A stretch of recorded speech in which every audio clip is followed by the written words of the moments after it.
Hey, hello, my name is Bill, and today I'm going to show you my favorite spicy shrimp and pasta recipe. I used to order this at a little restaurant in upstate New York. I ate a lot of years, a lot of times, and I never was really sure how they made it, so finally I just kind of deconstructed it and figured out my way that's a little better. So let's get started on it. I have a skillet here. I've got like 12 ounces, a pound of mushrooms that I quarter, little extra virgin olive oil. You want to get the liquid out of the mushrooms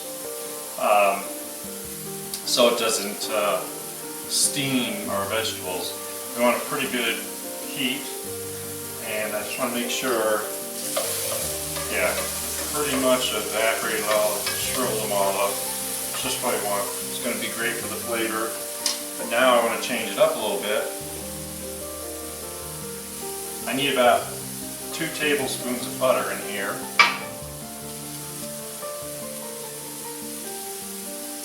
Let get started. I've got a red onion that I've cut in half lengthwise and then cut in half. And you just end up with these like little kind of wedge looking things. I just want to put these in here. We're going to start getting these cooked down. I don't really want to cook them, I just want to soften them a little bit. I don't want to turn everything into mush. Key to this is kind of like stir fry. You don't want to lose all the temperature while you're cooking. One of the ways you can tell the onion's starting to get done is it falls apart, all the segments will start falling apart.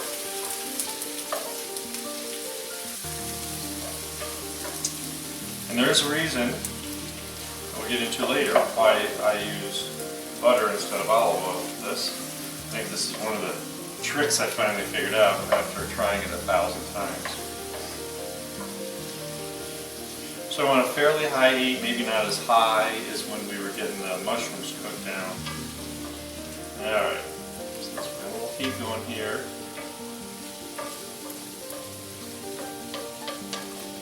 Yeah, it's funny, I kind of evaluated why they made it the way they did, and I thought, well, what can I do to make it better? So that's how I always think, and I'm going to show you some things. One thing is I really like Bermuda onion for this.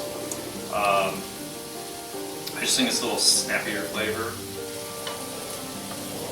So the segments are mostly broken down now. So I have basically 2 medium, 1 large, the equivalent of 2 medium red peppers I'm going to throw in here.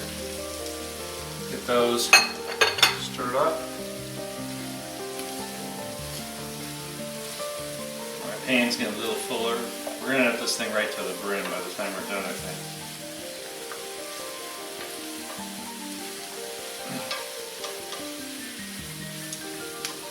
So, I love peppers. I love combinations of peppers. I know I've mentioned that before, but I just want to cover some bases. First of all, probably the only way you could ruin this is with green peppers, because just that kind of, I don't know, there's a taste of green pepper I really don't like. But, they make like aloha peppers. I don't know if you've ever seen those. They're kind of like orange and red peppers. Poblano peppers you could make in this. Probably want to cut them a little smaller because the skin's a little tougher, so that you want to get them cooked so they're edible. Yellow, orange, purple, you name it, any kind of pepper you want. If you want to put Anaheim's, I go down the whole list, any kind of pepper. Just remember, they're really fragile. You're going to want to put them in closer to the end. And then we're also understanding that the peppers are not hot, so I'm going to make this a little hot in a second. And that's where you can really choose up and pick your own peppers. I mean, if you want to put ghost peppers in, be my guest. I'm not sure I would do that. But you have to remember, in the final dish, it's going to be pretty tame because of how the sauce comes out. Alright, I got a pretty good mixture going here. Everything's getting a little sauteed. Looking lovely. I love the smell of butter. What's not to like about butter?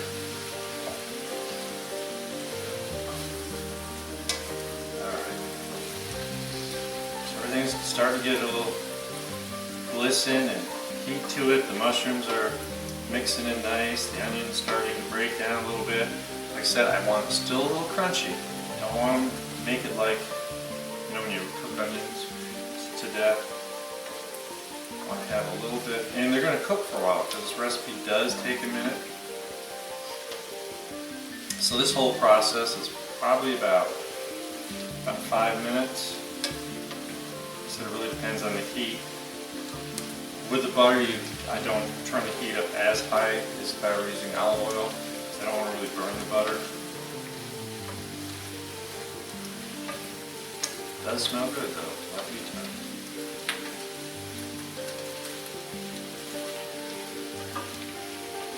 Alright. The onion's all broken apart. The red pepper here is just starting to soften. So just about ready to move on to the next step. Just want to make sure everything's gotten its way to the bottom of the pan. And the easiest way is my favorite wooden spatula in a non-stick pan. I don't know if they can find these anymore, but I love this little thing. It's not real big and wide, so you can kind of stir in here. Yeah, that's good. Alright, now for the next part. At your own risk. I like to put basically 3 to 4 ounces of tequila. When I was younger, I used to get it real hot and pull the pan aside and flambe it. And I lost a few eyebrows, a little hair off the arm, so I kind of backed off on that. But just want to get a little in here for flavor. So now the issue is, it's going to smell at first a little strong. We want to get that flavor cooked down, so I've got to get all that alcohol out of there and just cook it until it evaporates, so we just leave some flavor behind. Once again, like I always say, my disclaimer is don't use anything you wouldn't drink. I actually lots of times get tequila from one of the big box liquor stores, and they have kind of their own contracted brands, and they're actually pretty decent. I've tasted them, and because it's theirs, it's cheaper, and that's a great option. Went to grab it today, and my bottle was pretty empty. Someone's been stealing my tequila, and I'm not a big fan of drinking tequila. I'll drink it occasionally, but not a lot. Alright, so I just want to get this thickened back up again, get that liquid out of there. So it's going to take another minute or so. And so all that flavor is going to infuse into the onions, peppers, and mushrooms. It's just going to start to taste really, really excellent. Tequila is kind of cool to cook with. It's not as it's just so different from like cooking with wines or sherrys. I've tried cooking with other alcohols. I just think, I mean, obviously you can use like cognac for some of the sauces, but I just think tequila is kind of fun, and I learned it because of this recipe. Only difference is that I put more in and let it evaporate. So a restaurant might just splash some in there because they're in a hurry. You know, when you're on the line, you're cooking something, you want to cook it fast. Sometimes converting that to a good recipe at home, you just kind of have to slow down, kind of back off a little bit.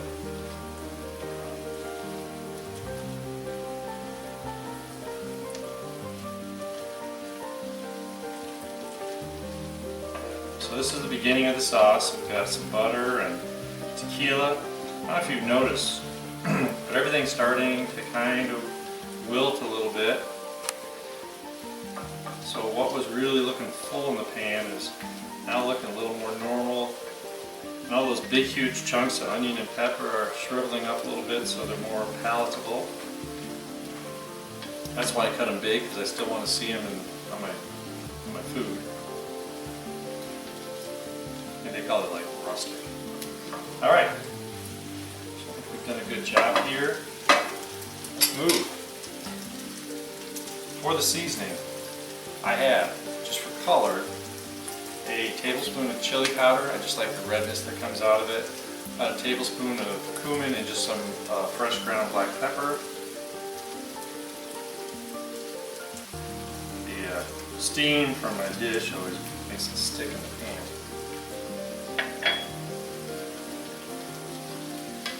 Ooh yeah, you can really smell the cumin.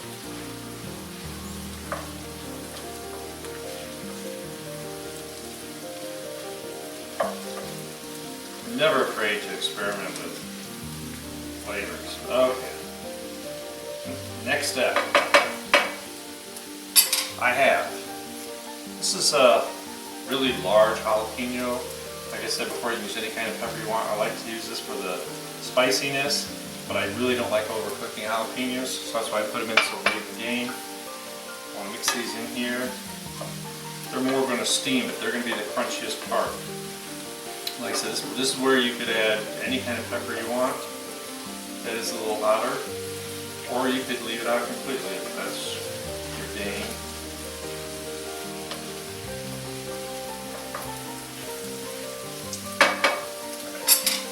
Now for the real trick.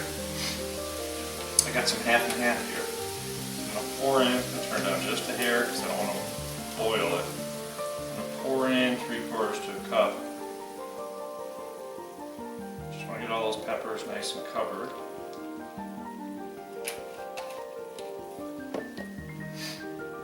Half and half. So, now it answers the question. The reason I had butter in here to cook is because you want the fat from the butter and the milk fat from the half and half to thicken it. This is a really cool recipe because I'm not going to put any thickener in here. There's no flour. It's going to naturally thicken. So I just want to get this going up to a simmer. Make sure I've got all my spice mixed in there.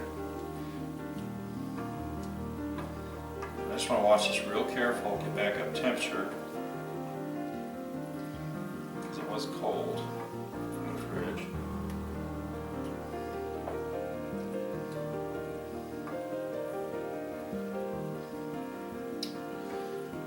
So I've kind of forgotten, but really the different fat content between the different milk grades is pretty minimal, so I do stay away from heavy cream because obviously it has a high fat content. It's not really healthy. But once again, if you try to do this with milk, it's just not going to thicken, and you probably have to use so much more butter in it that it wouldn't be healthy anyways.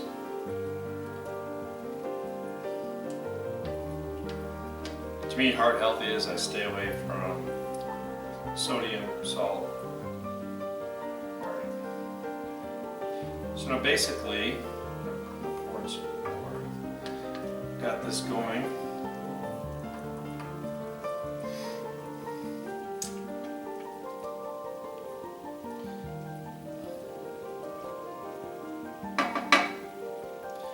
So I'm starting to get some bubbles on the bottom here. And so what I'm going to do is I want to keep turning it down gradually and keep stirring because we don't want to you don't want to break the sauce. It would come out with like a almost like a cottage cheese texture, which we could fix if we had to, but I prefer not to.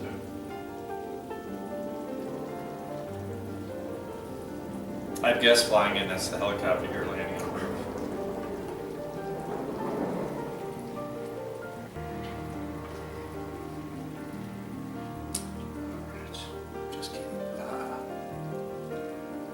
Alright, so I can already see that the consistency has changed just a little bit. It's just starting to thicken. Down here more, it's still a little bubbly.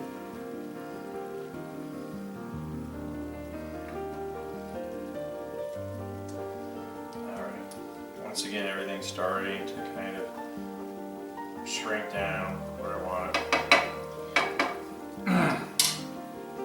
So I'm going to need probably another half cup here.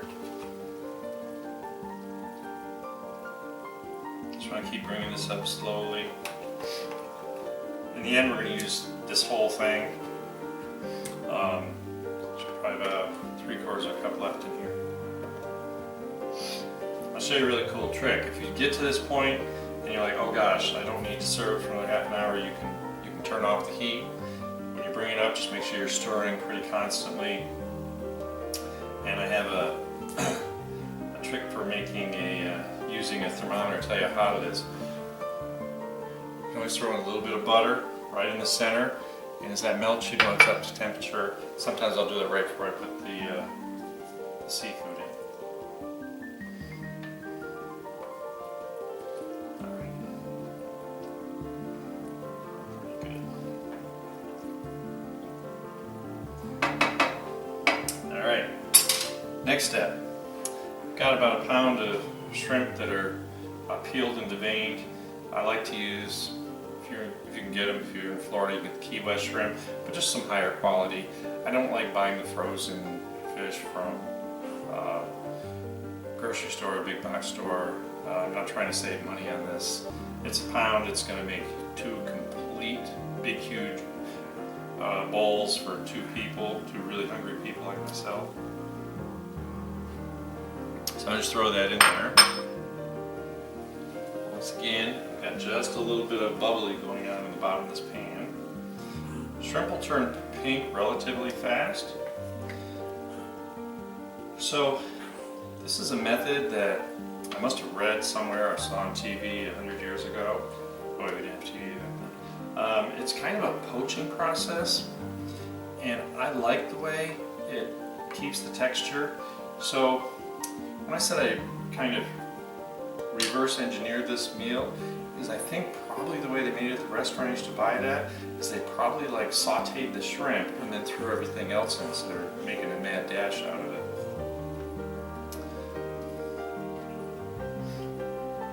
This is a much better way. Really don't need to add any flavor as long as you've got some good fresh shrimp. All right, now, because of the way I like food, I like to take a lobster tail, just a medium. These are cold water lobster tails, so they come off the coast of, Maine or whatever. I like to put these in here. I just think they add a little flavor. I like the texture of the lobster a lot. Once again, they're going to cook really fast. Everything's getting up to temperature. The shrimp are starting to turn color.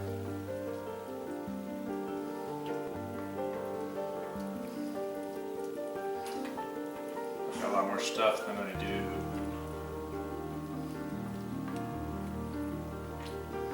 So this is probably almost a 10-minute process, depending on it. And so this is the point where I'm going to say, okay, I do need a little more half and half, because I need some sauce for the pasta. So this is why it's a whole pint.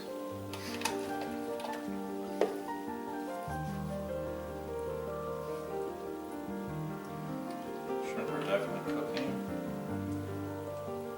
Alright, everything's nice and submerged in here. Just going to keep that little bubble going. So now that I know that everything's getting cooked, it'll just be a full pan.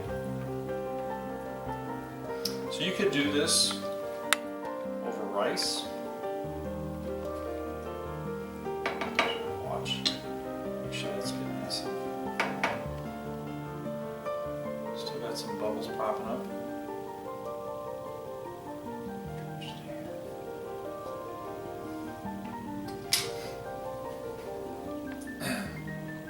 This is a point where I just want you to be able to see how we've got a really full pan of good stuff. Last but not least, because I think it kind of has that kind of Southwest flavor with the tequila and the peppers, what I want to do is I've got a little handful of cilantro I picked this morning. Just going to toss some of it in here. Just want to give it time to kind of mix into the sauce. If you just put it on top as a garnish, that's just to look pretty. I don't really feel like you get a whole lot of flavor from it.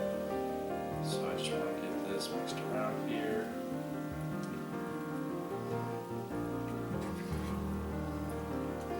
It smells incredible. Like I said, the flavor is really going to come from all the peppers and the seafood. And once again, don't forget that the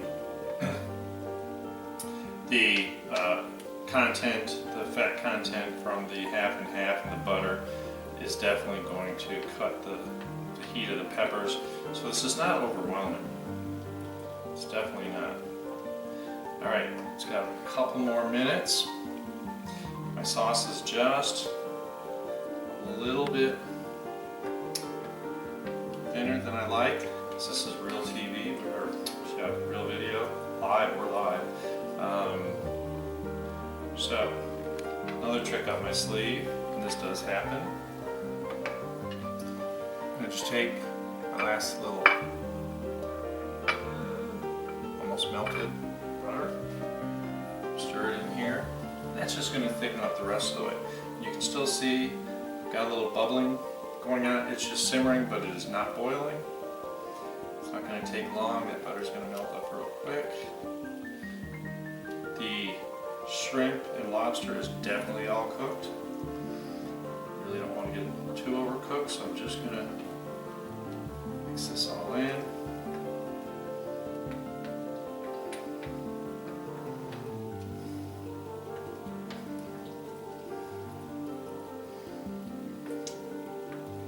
This is how it looks. And when you try it, you can see how it tastes.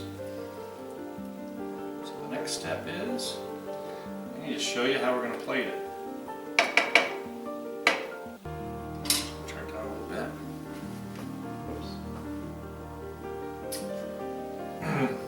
Oops. So when they originally had this recipe, they put it with penne pasta. And it was kind of cool because the noodles filled with the sauce, and it did taste good. But I've experimented, and I just like regular pasta, spaghetti or linguini type things. So I've made this a million times, and I put it on some linguini. I think it's the best way to do it.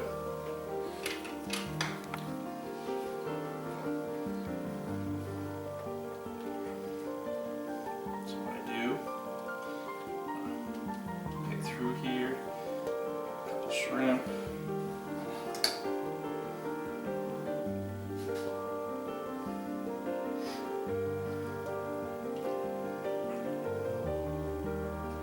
piece of lobster and some peppers. Definitely want to get some more peppers and sauce on here.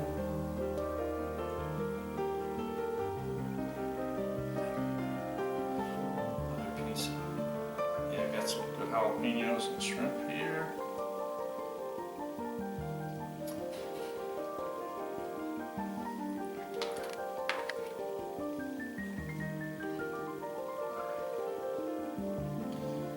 Pound of shrimp, I think it yields about 14 shrimp. So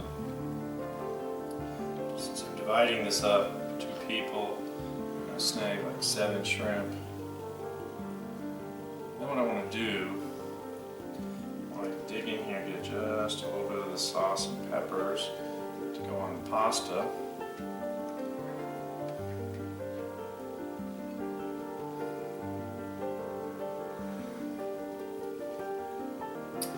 I hope you think that looks really pretty. What I want to do now, a little fresh grated Parmesan cheese.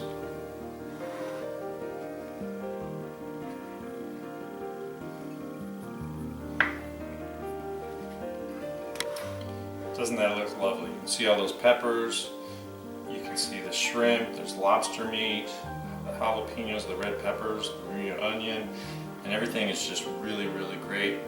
Promised all my friends I was going to do this on my show. I couldn't quite figure out how to make it work on the show, but after I actually practiced it last weekend, so I'd be an expert. This is a really fun thing, and I just hope that you really get to try it and enjoy it. This is something that I probably serve like a German Riesling. Want something maybe nice and dry, but a Riesling is just a little bit different scale than like your Chablis, and I just think it would probably go better with this. So I want you to try it. Let's try and find out how to land on my roof. I want you to try it. Please subscribe, comment. Any advice you have, I'll certainly take. And just this is something to have fun with. Have a great day.